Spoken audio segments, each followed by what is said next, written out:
Goeiedag. Dis weer kosmostyd. En toe ons vanoggend so om die draai gaan, staan die kosmos se geil en absoluut binne my bereik.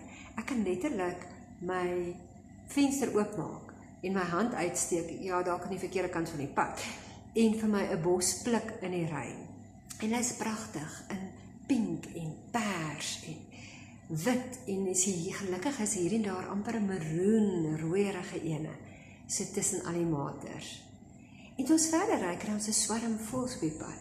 Hulle maak seker gereed om bietjie na warmer oorde te verhuis, maar pragtig soos hulle oor die pad sweep.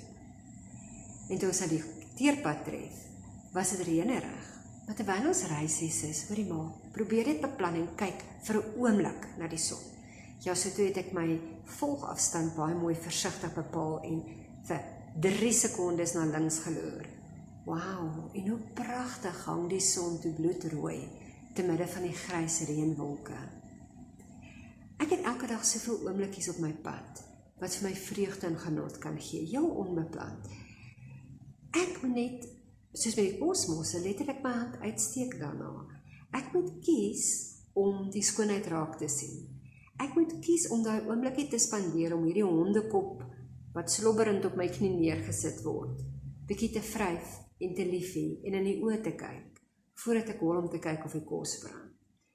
Ek moet kies of ek daardie drukkie van 'n geliefde gaan vashou en indruk totdat ons albei versadig is, en of ek net gaan pik en jaag om weer betyds by 'n ander plek te wees.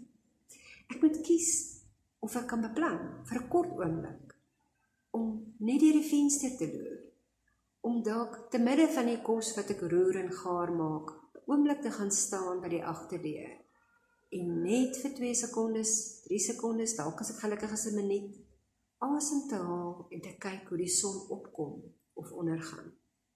Want jy weet, hierdie klein stukkies is my brandstof vir die dag.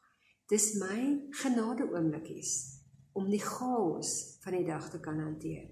Dis dan 'n oomblikie wat ek net kan asemhaal, kan waardeer, kan sien, kan hoor, kan ruik, kan voel, en kan bewus wees dat God by my is. En ek dink soms is die Here ook net so stil teenwoordigheid, en hy wag dat ek net vir 'n oomblik stil staan, bewus raak van hom, kontak maak en hom waardeer. Mooi bly.